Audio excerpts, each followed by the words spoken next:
Good afternoon, everyone. Thank you for those who have attended. We do have more participants that will be joining us. We've got quite a few people registered. Jan, if you could let folks in when they arrive. So without further ado, my name is Dana Susie, and I'm the Executive Director with the Four County Labor Market Planning Board. Presenting today in the live event will be Jordan Meisel, who is our Labor Market Research Coordinator, and Jan Lai, who is our Labor Market Research and Analyst. Before we begin, I would like to begin with a land acknowledgement. As soon as I So let us begin by acknowledging the history, spirituality, culture, and stewardship of the land by the Indigenous peoples of the four-county region, the people of the Three Fires, known as Ojibwe, Ottawa, and Potawatomi Nation, the Anishinaabe, Six Nations of the Grand River, Haudenosaunee, Huron-Wendat, and the Neutral peoples. We also recognize the Métis and Inuit whose ancestors shared the land and waters in Bruce, Grey, Huron, and Perth counties. We give thanks to the Chippewas of Saugeen and the Chippewas of Nawash, known collectively as the Saugeen Ojibwe Nation, as traditional keepers of the land. We are mindful of broken covenants and the need to strive for justice with all our relations. Our thanks compel us to live fully into our journey of reconciliation, a seven-generation process of an intentional listening and learning. We seek to live together in respect, friendship, and peace. I'd like to give a moment to reflect on the message.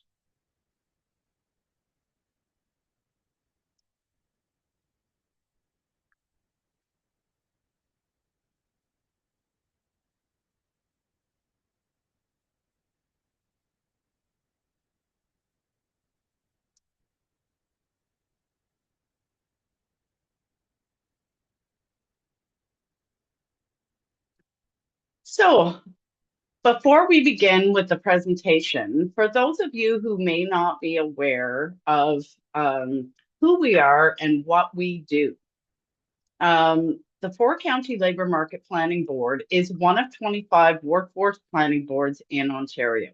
Our main mandate is to provide local labor market information to the Stratford Bruce Peninsula Economic Region. This includes the counties of Bruce, Grey, Huron, and Perth. Through our data collection and analysis, we're able to identify the local trends that is affecting our workforce.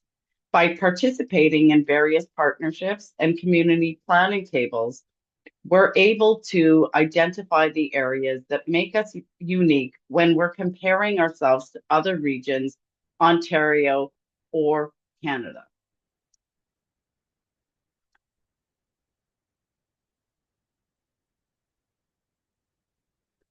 So today, little bit of an overview of what we're going to be covering today. As part of our annual business planning, every year we develop projects that address or explore trends that we're seeing in the annual local labor market plan. Today, we will review with you the reports that were released in 2024-25 and review our upcoming projects that are and our focus areas for 2025-26.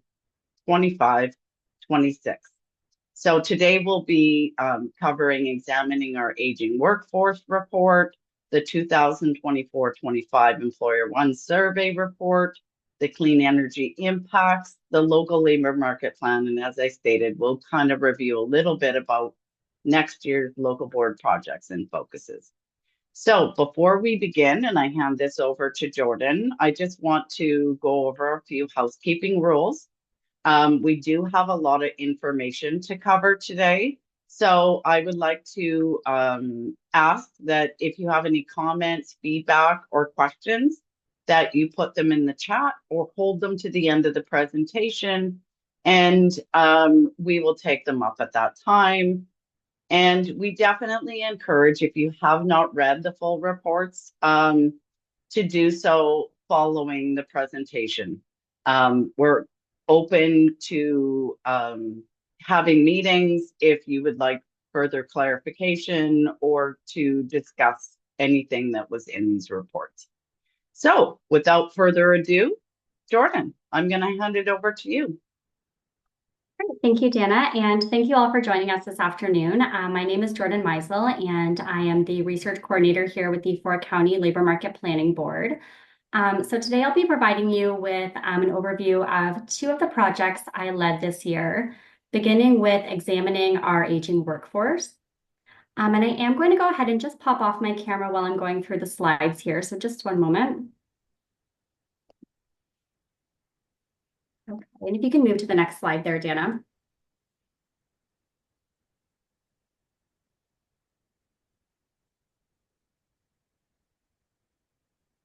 Okay, so overview of examining our aging workforce report. So this report examines the impact of an aging population on labor supply in our region.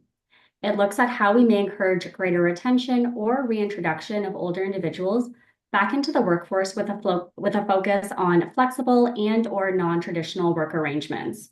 So in the report, we featured qualitative interviews that we conducted with 3 individuals, 2 of whom are continuing to work beyond retirement and are doing so through flexible work arrangements. So we explore that a little bit further in the report and their perspectives on that. The report examines 2 sectors in which we feel aging has a unique impact, and those 2 sectors are healthcare and social assistance, along with agriculture. And the report also looks at the barriers that older workers face, such as ageism, health issues, work-life balance issues, or other disincentives to remain or re-engage in the labor force. We understand that our workforce is more diverse than ever, and we often have multiple generations working together. So it's very important to understand how to navigate that intergenerational environment and reduce those instances of age-based discrimination that could be acting as a barrier to participating in the workforce. And next slide, please. So why is this an important issue? To start, the population of our region is older than it's ever been, with 25% of the overall population in our region now aged 65 years or over. Some individual municipalities within our region are far surpassing this figure and are close to 40% of their overall population being aged 65 years or over. The median age in our region, the Stratford-Bruce Peninsula Economic Region, was 46.8 as of the 2021 census, compared to Ontario at just 41.6. Our region is also experiencing lower participation rates among the 55 to 64-year age cohort relative to the province. So our region's participation rate for this age group was 63.9% in 2024, compared to the province at 68.1%. It's also worth noting that the participation rate of this age group in 2023 in our region was the lowest it's been in over 10 years, suggesting that people are perhaps choosing to leave the workforce sooner, or they're migrating to our region and not participating in the local workforce. We also have a higher share of net migration, so people coming into our region from other areas, among the 45 to 64 and 65 plus year olds than the 25 to 44 year olds, leading to population growth, but labor force growth is not increasing at that same rate. So when we look at a 10-year span between 2014 and 2024, our region's population has increased by over 16%, but our labor force size has only grew by 10%. Next slide. Oh, thank you. So what impact does aging have on the labor market? And it's quite a large and far-reaching impact.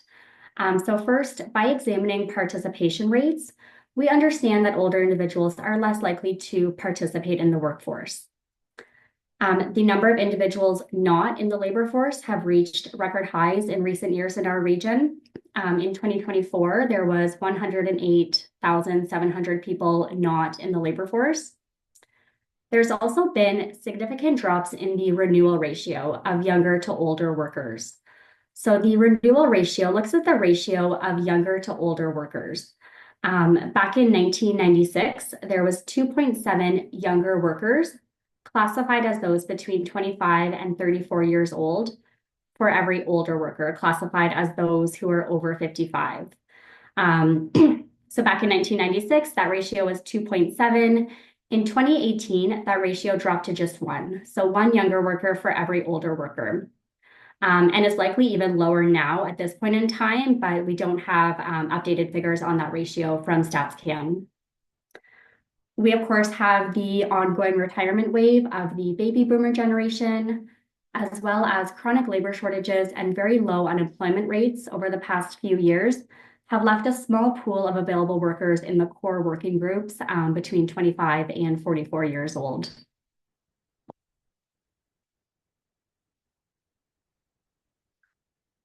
So as I mentioned, the healthcare and social assistance sector is one sector that we examined in depth because we feel that aging has a unique impact on this sector in particular.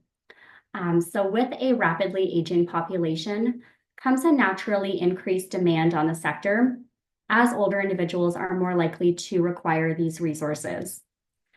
In the report, I've used the analogy of a double-edged sword. So not only are the healthcare workers themselves getting older, so the doctors, the nurses, the techs, the aides, what have you, but the population as a whole is rapidly aging, creating a mismatch between demand on the sector and available labor supply. The proportion of the population aged 65 plus in our region has increased by 39% over a 10-year span, whereas the number of workers in the healthcare and social assistance sector actually saw a decrease of 17% in that same time span. So again, speaking to that mismatch between demand and supply. The demographic dependency ratio is significantly higher in our region compared to both Ontario and Canada. So the demographic dependency ratio measures the size of the dependent population. So dependents are categorized as children between 0 and 14, and then seniors aged 65 plus, relative to the working age population classified as those people between 15 and 64. And if you can just move ahead, Dan, I have a chart on the next slide I'd like to share. So as you can see, our region has a significantly higher ratio than both Ontario and Canada because of our population structure and the rapid aging that's happening. And I wanted to share this graph because I think it really highlights that gap between our region and Canada/Ontario. So this data is collected at the health unit region level. So you'll see the Grey Bruce health unit region level is the gray bar there, and that ratio was 74.8 in 2024. Huron-Perth is the yellow line there, slightly lower at 69.4. But both are well above the ratios provincially and nationally. And just for some further context, Statistics Canada projects that Canada, so the national demographic dependency ratio, will rise to 84 dependents per every 100 working age people by the year 2056. And you can already see that our region is inching closer and closer to that figure.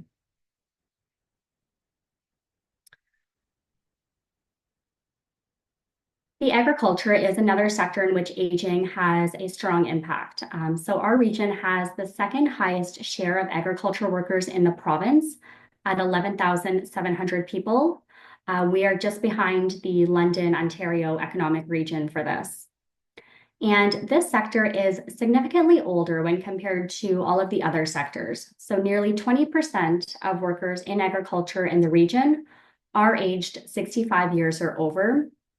And for comparison, when we look across the total of all industries in our region, only 9.3% of workers are aged 65 and over. There's also limited succession planning and a high rate of self-employment in the industry. When we examine business counts data for agriculture businesses in our region classified under crop production and animal production, 88% of those businesses have no employees apart from the operator. So that, of course, creates some additional challenges when it comes to succession planning efforts. And lastly, the Canadian Agricultural Human Resource Council, the CAHRC, anticipates more than 100,000 vacancies nationally by the year 2030.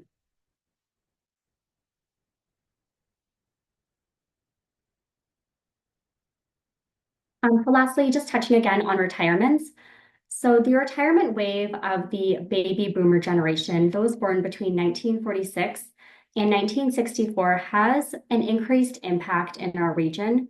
And that's because we have a higher proportion of individuals in this age bracket relative to both the country and the province. So the impact of the retirement wave of the baby boomers is likely to be exacerbated when it comes to our region. Retaining older workers for a longer period of time may help to ease ongoing labor shortages. Statistics Canada put out a study in 2023, and they found that among people who had not completely retired but were planning to retire, more than half, 55.1%, reported that they would continue working longer if they could work part-time. So again, flexible work arrangements are truly at the forefront of retaining older workers or promoting reentry back into the workforce. We also touched on caretaking responsibilities in retirement in the report. We know that life expectancy is increasing, and because of this, there is a greater caretaking responsibility placed on individuals. One of the qualitative interviews we conducted was with someone who recently retired and was unable to continue working even through flexible work arrangements because she's become the primary caregiver for her aging parents, and more responsibility is being placed on her to carry out home healthcare tasks. So caregiving is another big theme that we explore in the report. And I believe that's my last slide here for that project. So I hope that was a brief but helpful overview. I do encourage you to read the full report on our website. And now moving on to one of the other projects I led this year, the 2024-2025 Employer One Survey Report. So what is the Employer One Survey for those who are maybe not familiar with it? It's an employer survey delivered digitally to better understand workforce dynamics and challenges and opportunities of local employers in the four-county region. This is also a survey that many of the other local workforce planning boards in Ontario carry out. We first delivered the survey in 2015. It was conducted annually up until the pandemic, at which point we switched to a biannual every two year method. And it filled the data gap. So this information is not available elsewhere for our region as a whole. We understand that our region has unique labor market characteristics, such as rapid workforce aging, chronically low unemployment rates, and a rural landscape that provincial or national surveys may not capture. And the Employer One has had a strong impact in our community. So the data collected through the survey has assisted in successful funding applications by community stakeholders over the past decade by providing that local employer-driven data on demand and hiring. We had two new additions to the survey this year. The first one is questions targeted at self-employed/owner-operated businesses. So referring to those businesses with no employees apart from themselves. This group has been traditionally excluded from the survey, but through developing a rationale and through conversations with our project advisory group, we felt it was important to create a set of questions specific to those self-employed individuals. The other new addition is a section on HR metrics employer benchmarking. This was an optional component of the survey, and we asked respondents if they were willing to participate in this section to provide their job vacancy rate, retirement rate, and retention rate over the past 12 months in order to provide some benchmarking data that can be broken down by sector as well as business size.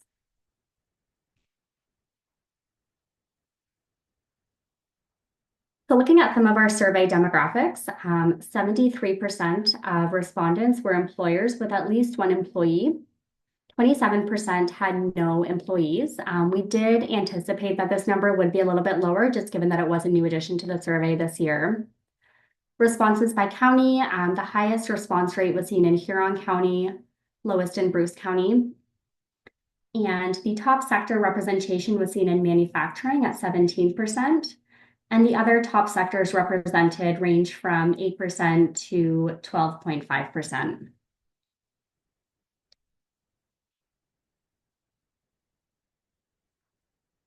So the topics covered in the survey, number one is workforce attraction and hiring. So looking at anticipated hires, the availability of qualified workers, and hiring challenges that employers are experiencing. Number two is recruitment strategies. So what methods are these employers using to recruit? Three is workforce retention, the different retention strategies that they have in place, as well as job separations. And then we have job vacancies and training. And the different variables that are measured against. The first one is business size. Second is the top employment sectors, which include agriculture, construction, manufacturing, healthcare and social assistance, and retail trade.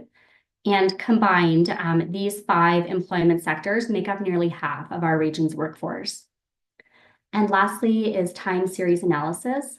So in many cases, we've compared back to the most recent survey that was conducted in 2022-2023, but we do have the ability in some cases to go further back.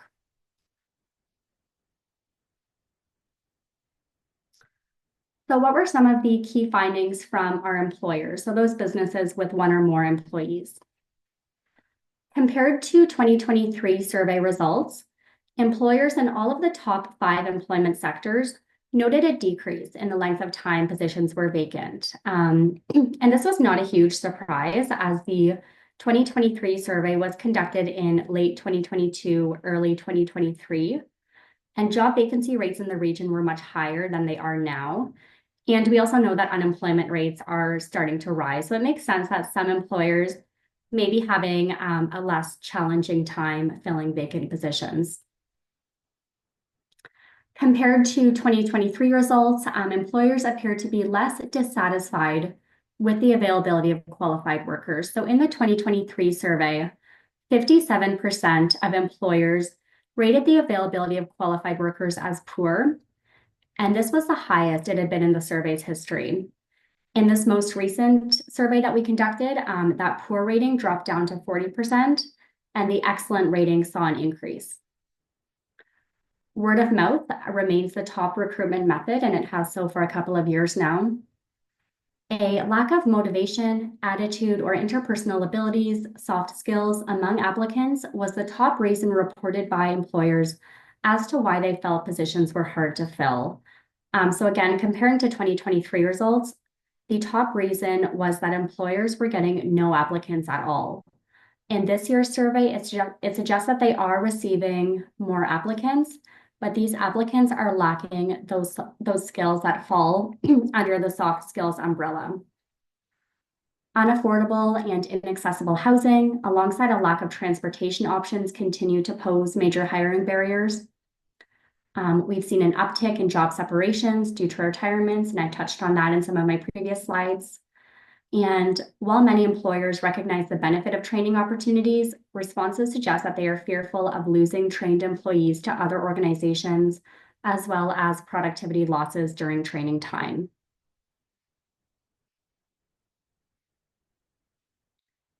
So now moving on to the section on self-employed/owner-operated businesses. This is some of our rationale for including this group in this year's survey. To start, businesses without employees make up 74% of the total number of businesses in the 4-county region. Businesses without employees is also the fastest growing type of business in the 4-county region, seeing an increase of 11.4% between December 2022 and June 2024.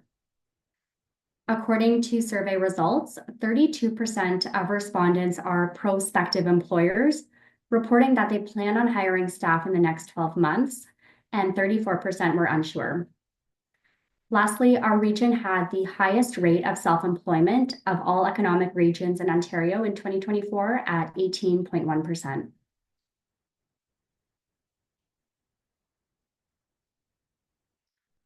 So looking at some of the respondent demographics for those self-employed businesses, the majority of the respondents fall between 45 and 64 years old. Nearly half have been self-employed for 10 years or more, 34% having been self-employed for between 1 and 4 years. And I didn't have the space to put another graph in here, but I did also want to note that 40% of the respondents are employed in addition to their self-employment, and 60% are not. So self-employment is their sole employment.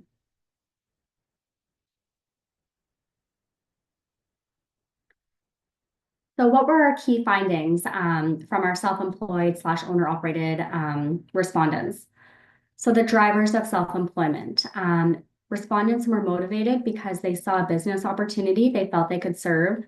They felt they could earn more money, and they were seeking more control over their work arrangements. So whether that's hours of work, location of work, things like that.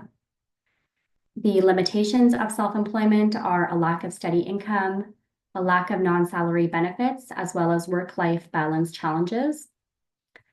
If hiring, they feel that applicants lacking interpersonal skills will pose the biggest hiring challenge. So interestingly, this was also the top concern of employers, as I mentioned in one of the previous slides.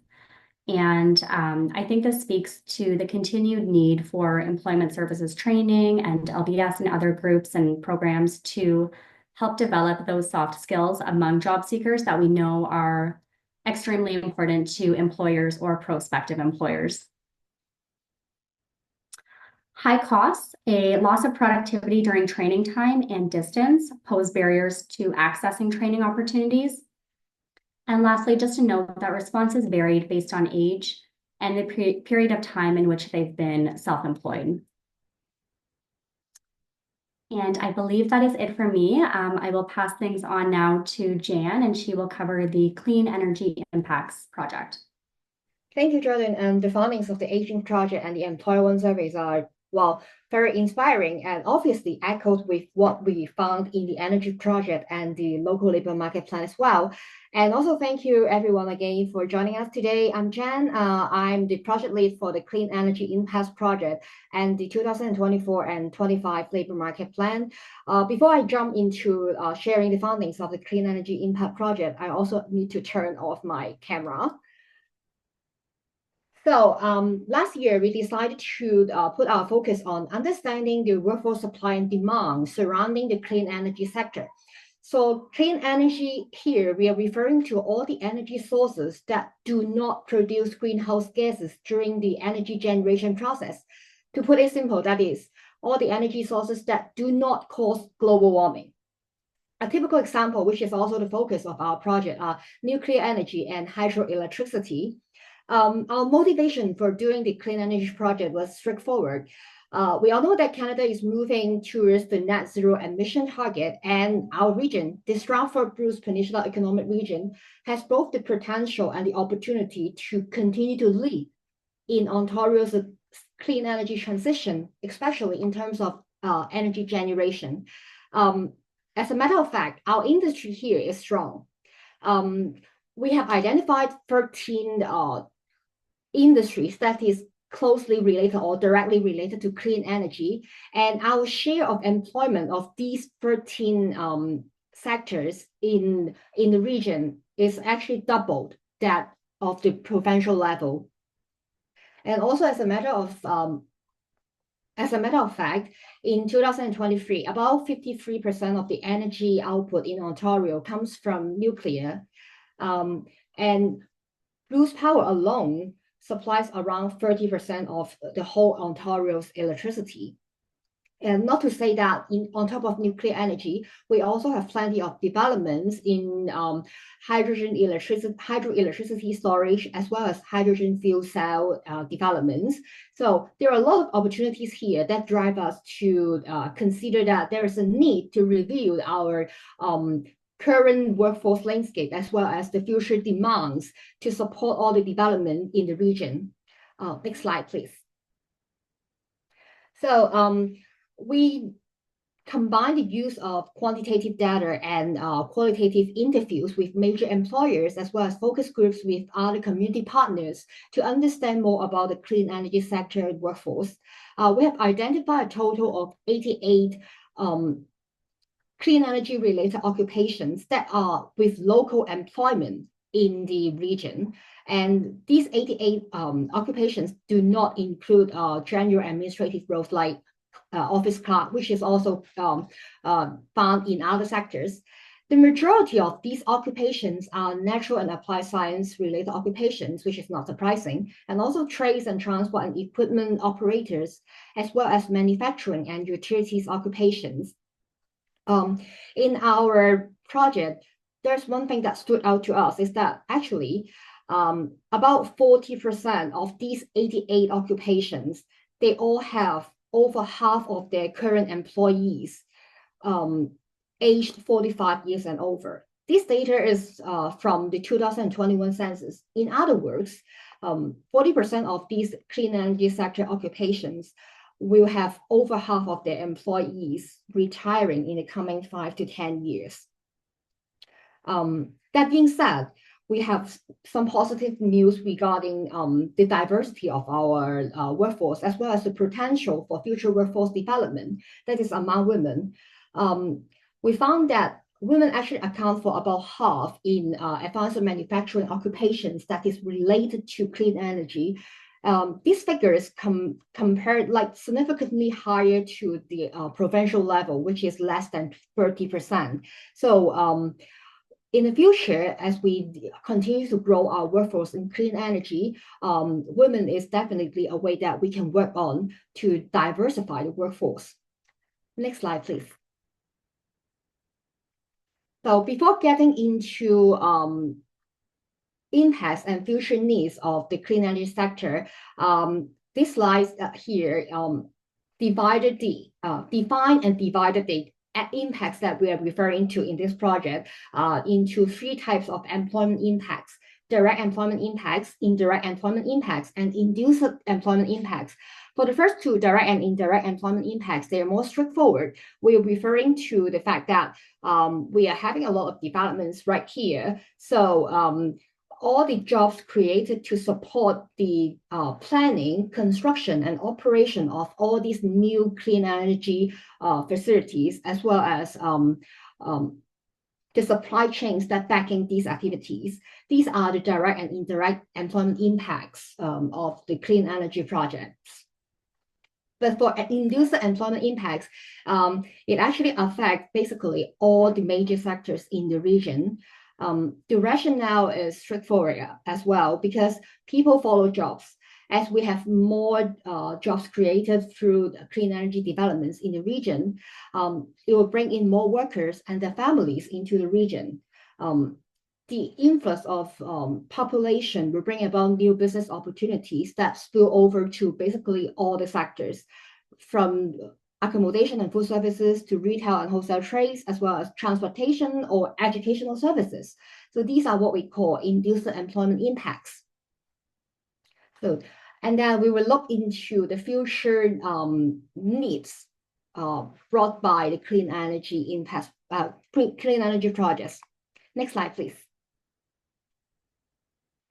So in our project, we identified a total of 94 in-demand occupations that we see having direct or indirect employment impacts in the clean energy sector. And one thing that stands out to us is that 79 out of these 94 occupations, they are actually tier 2 or above, which means tier 2, tier 1, and tier 0 occupations. As a background, Statistics Canada updated their national occupational classification system in 2021. So based on the new NOCL system, they introduced a tier category, which laid out the qualifications, responsibilities required to conduct these occupations. For tier 2 or above occupations, they usually require post-secondary qualifications as well as years of experience. However, when we look at our current workforce in these 94 in-demand occupations, we actually found that about half of the workforce, our existing workforce in these occupations, they are aged 45 years and over. So again, bringing us to the problem of aging, these workers will be retiring in the coming 5 to 10 years. So, and as a brief summary, we've summarized the major future workforce impacts brought by clean energy developments happening in the region. First and foremost, given the combined impact of our baby boomers retiring in the coming 5 to 10 years, and also the overlapping of several potential clean energy projects have taken place in the region, we're expecting that the replacement and additional workforce needs will peak between 2028 and 2033. The second thing is that because of the growing labor shortages here, we're also seeing from employers in the clean energy sector that they're now focusing more on transferable skills as well as personalities of the candidates. They're looking for candidates who are more adaptive to changes, who are more willing to learn, and also they're looking for ones who can fit into the company culture, to grow with the company.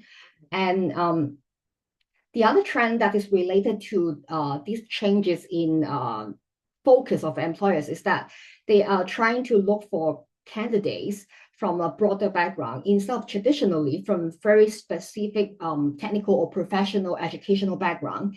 They are trying to pull talents during recruitment from backgrounds, say general natural science or even business administration or related experience, who can bring in the transferable skills to the work.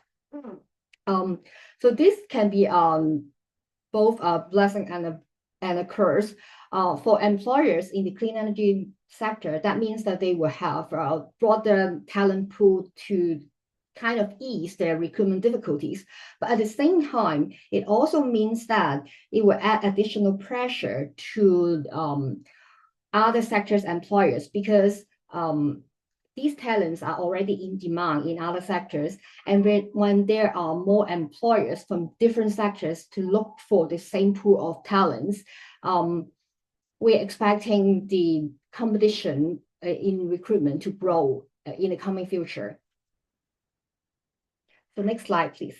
Other than the current landscape, as well as the potential impacts and needs, in the project, we also identified a couple of what we call industrial best practices that have been proved pretty successful in retaining and attracting workforce that we need to support the developments.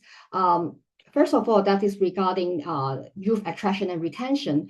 We actually see clean energy sector employers intend to have a more extensive co-op programs that extend from initial community engagement, increase the interest of our youth to clean energy sector, to high school co-op programs. And when our youth graduate, some of them will leave the region for further education, but their linkage to the region or to the clean energy sector do not break.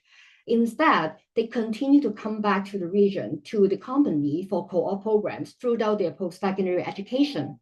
So after they finish their post-secondary co-op programs, they enter the company as a full-time entry-level employee and continue to grow into mid or even senior level management. Because these employees, they have developed an extensive and prolonged relationship with the company. They have a strong sense of belonging, and they have a higher retention rate compared with other sectors, which we see that is a big plus and successful in especially keeping the youth. The second practice that we see has been proven pretty successful is a more structured and comparatively longer term period of career planning. We've learned from major employers in the energy sector that they intend to set career goals for their employees that will last for like couple years, and there's continuous monitoring and mentoring as well as reviews with the supervisors, and there are structured resources dedicated to supporting the career goal of the employees. This sort of support has helped to keep the employees and develop their sense of belonging with the company. The third is flexible work arrangement. As discussed, as Jordan mentioned, flexible working arrangement has proved to be a successful and important measure to keep our more senior workers continue working. And this is especially significant in the clean energy sector. We've learned from the employers that they don't want to lose the seasoned workers. They don't want to lose the skills they have. And especially the clean energy sector is a niche sector. It has a high entry bar and it's very skills intensive. So they have adopted quite a number of practices to extend the participation of their retiring workforce. And this will include not just flexible working arrangement, but also mentorship programs, pairing seasoned worker with the youth or entry-level employees. Other than the best practices we see from individual employers, we also noted that there's sector-wide collaboration in workforce development among different employers and stakeholders in the clean energy sector, especially in terms of developing a synergy and skills aggregation and knowledge transfer among the workforce of different employers. This is especially important to the clean energy sector because this will help to ensure a more smooth workforce transition across different projects and to keep the workforce we need within the region when there is the wrapping up of one project and starting of another. So to wrap things up, as a way forward, we're seeing that there will be a growing workforce demand because of the retirement replacement needs, as well as the additional needs due to new developments. And we see that the biggest drive to keep our workforce growing is to enhance the diversity of our workforce. This will include investing in different groups of workers and encourage them to participate in the workforce, including women, immigrants, more senior workers, as well as the youth. So this will end up this will be like just a snapshot of the clean energy project, and then our last project sharing here is the 2024 to 2025 labor market plan. Each year, we conduct the local labor market plan as an annual update of what's happening in our local labor market. So we reviewed a number of core labor market indicators that covers the general workforce characteristics of our region, as well as some of the sector and occupation-specific data. In 2024 and 25 LLMP, we concluded a couple of unique labor market characteristics in the region, just as we highlighted in the Asian project. First and foremost, we are getting older than other regions. So aging is one of the most unique characteristics here. We're in fact the second oldest in terms of both median and average age among all the economic regions in Ontario. We also have the second highest percentage of 65 years plus population across all the regions, just after Muskoka. And as shown in the table below, the 65 years plus population has the highest percentage growth in the past year. Next slide, please. So when we are talking about an aging population, it has an impact on our workforce. One is the shifting of our workforce towards the older age cohorts. But what makes things even more significant is we are seeing a loss of our 25 to 44 years old workforce. So the table here shows the changes in distribution of our workforce, those who participate in the work market. From 2020 to 2024, we are seeing the biggest percentage drop in 25 to 44 years cohort. So next slide, please. So when we are seeing an aging population and a drop in the core working age, the 25 to 44 age cohort, this brings us to the overall declining participation rate in the region. In fact, our participation rate sits way below the provincial level, as shown in the graph here on the right side. And when we look at the breakdown of participations by age cohort, we're seeing that actually our 55 to 64 years age cohort has a significantly lower participation rate than the Ontario average, whereas our younger cohorts actually have a high participation rate than the provincial average. While we know that we are still having difficulties to fill many of the hard to fill positions, there is a labor shortage right there. A drop in the participation rate means that there is less available workers to fill the job vacancy. And this is obvious when we look at our unemployment rate. In fact, we have the historic low unemployment rate in 2024, sitting at 3.7%. We had the lowest unemployment rate among all the regions in Ontario. And it's almost half that of the provincial level as well. So next slide, please. Just as I mentioned, we have a lot of job vacancies, but this is also because that we are a rural but vibrant community that has many of development opportunities.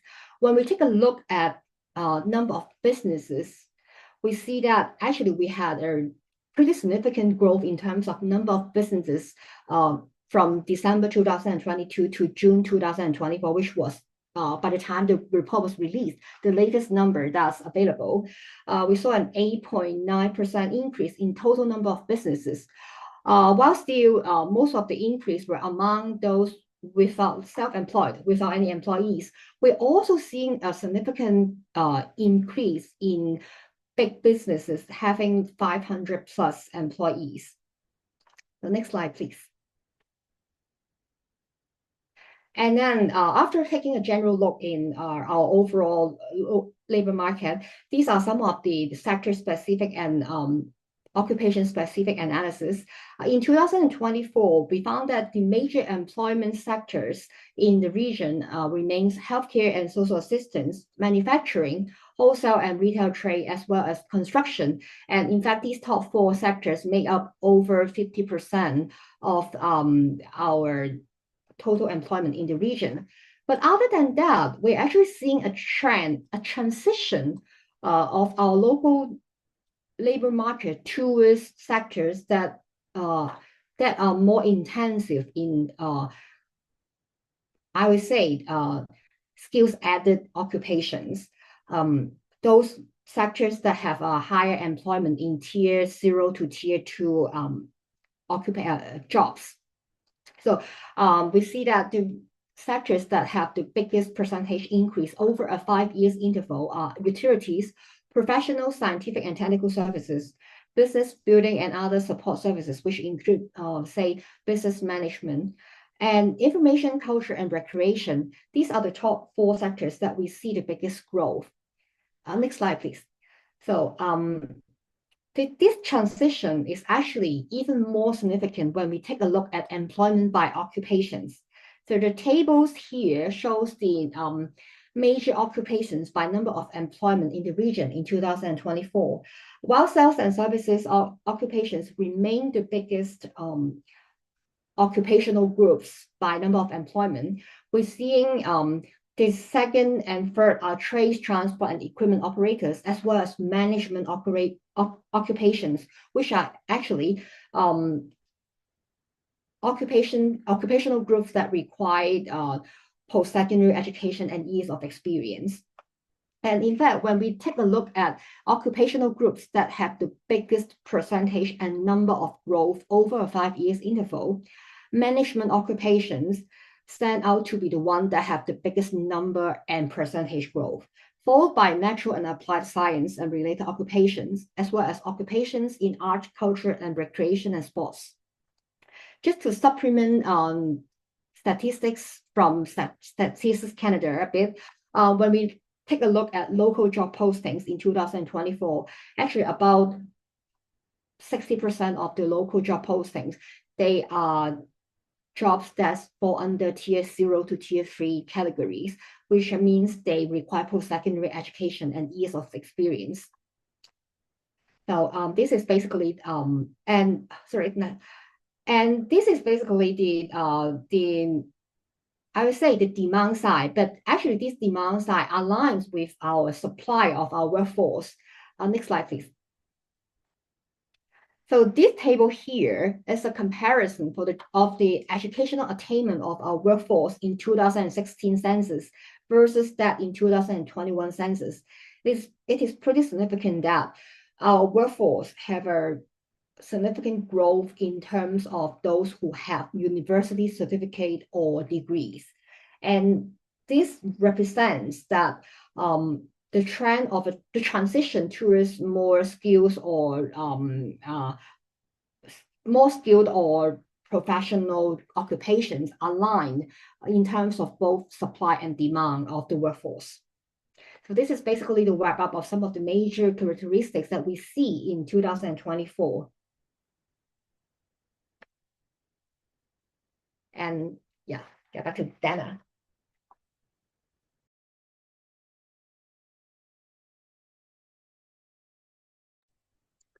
Thank you, Jen. And thank you, Jordan. So based on the information that both ladies have presented today, we have taken a look at what sectors and areas that we felt we needed to look at. So based on our local labor market information with the growing replacement demands due to retirements, future workforce demands from regional developments that have been talked about, our changing landscape of the required skills and occupational demands, significant challenges for rural workforce attraction and retention.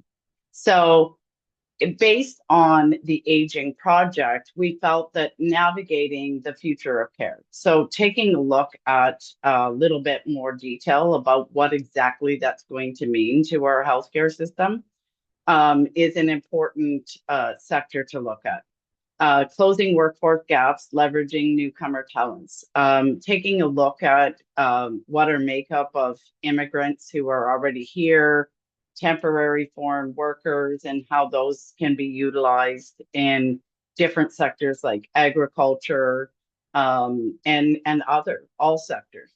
And then last but not least, youth on the move, examining some of the best practices and ways that we can enhance keeping that youth as we've seen the trend of our youth leaving.